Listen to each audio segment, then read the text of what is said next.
Hello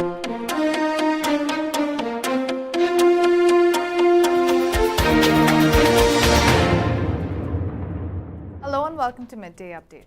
Coming up are the headlines for the day. 2 arrested for smuggling drugs into Oman. OQ and Madain signed pact to establish a complex for plastic industries. Unauthorized military clothes seized in Muscat Governorate. Nepal Army finds wreckage of crashed aircraft in Mustang district. Sri Lanka to appoint 5 finance committees and 10 oversight committees to resolve crisis. Colombia to hold presidential runoff, Petro ahead in first round. Crossman keeps victory streak in IFSC World Cups. Celtics beat Heat in Game 7 and advance to NBA Finals. Those were the headlines. We'll take a short break and we'll be back with the local stories of the day. Stay tuned.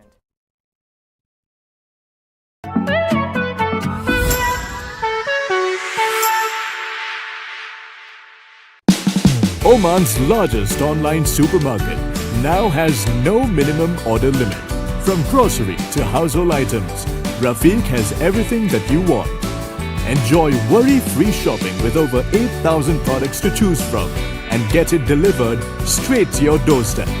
Rafiq, you order, we deliver.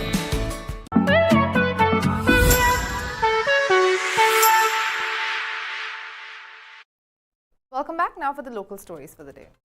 The Royal Oman Police has seized 23 kilograms of crystal drug and arrested 2 smugglers in South Al-Batana Governorate. A statement issued online by ROP said the following.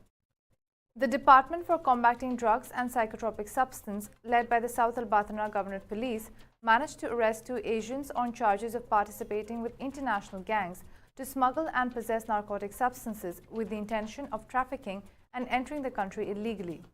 ROP seizes 23 kilograms of crystal drug from their possessions. The legal procedures are being completed against them. OQ and the Public Establishment for Industrial Estates of Madain have signed an agreement to establish a complex for plastic industries in Sohar Industrial City, North Al-Batana Governorate. Signing of a memorandum of understanding was held to establish a complex for plastic industries in Sohar Industrial City between OQ and the Public Establishment for Industrial Estates Madain, with the support of the Oman Vision 2040 Implementation Follow-Up Unit and the Ministry of Commerce, Industry and Investment Promotion as part of efforts to achieve the vision's goals, Oman News Agency said in a statement. Under the memorandum, Madain will provide a land with an area of 1 million square meters, incentives to encourage the private sector to invest in this sector, a grace period for 2 years, and a 50% reduction in the annual rent value for the next 3 years, while OQ provides basic raw materials at competitive prices within the complex. The Consumer Protection Authority or CPA has seized more than 150 unauthorized military clothes during its inspection tours in the markets of the Vilayat of Mathura, Muscat Governorate. CPA said the following in a statement. The Consumer Protection Authority in Muscat recently carried out inspection visits to 62 centers and shops in the Vilayat of Mathura in order to ascertain the extent to which the shops comply with the consumer protection law and regulation and the relevant systems and decisions, and to find a safe consumer market that is free from everything that may harm the safety and health of the consumer, to monitor the markets, to monitor abuses, and to take appropriate legal measures. During the inspection visits to the Vilayat of Mathura, 45 expired goods were seized, 7 shops were raided, and 30 warnings were issued for non-compliance with the consumer protection law and its executive regulations.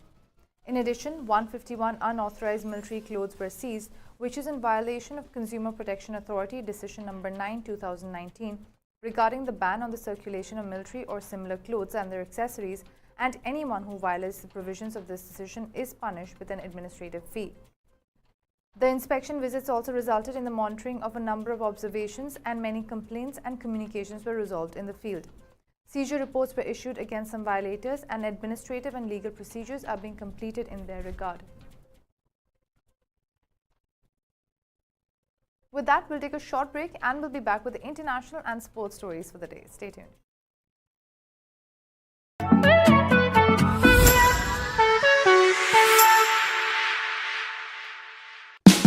Oman's largest online supermarket now has no minimum order limit. From grocery to household items, Rafiq has everything that you want. Enjoy worry-free shopping with over 8,000 products to choose from and get it delivered straight to your doorstep. Rafiq, you order, we deliver.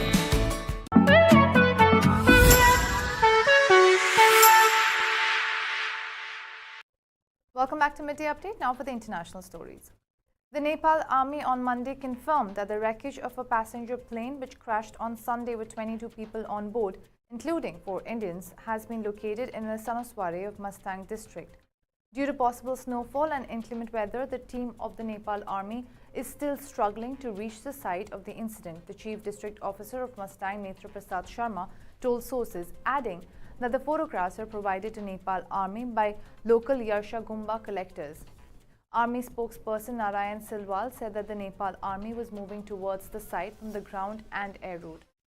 The Tara Air's 9 NAET twin-engine aircraft had crashed in Kowang village of the Mustang district hours after it went missing in the mountainous district after taking off from Pokhara city and bound for Jomsom.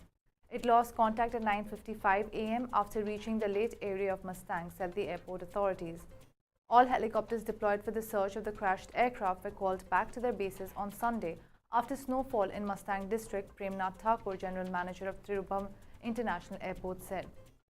According to the information given by locals to the Nepal Army, the plane crashed at the mouth of the Lamshi River under the landslide of the Manapati Himal.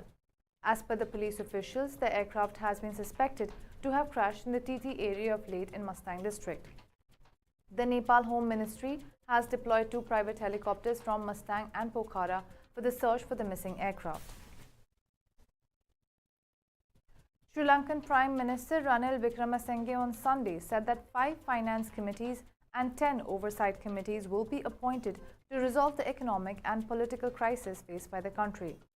Wickremesinghe said new committees will be appointed to supplement the already existing committees on government finance, namely the Public Finance Committee, the Accounts Committee and the Committee on Public Enterprises. 10 oversight committees that report to the Parliament on policies will be appointed, and the Parliament should act on the recommendations of these committees, the new Sri Lankan Prime Minister said in a special statement.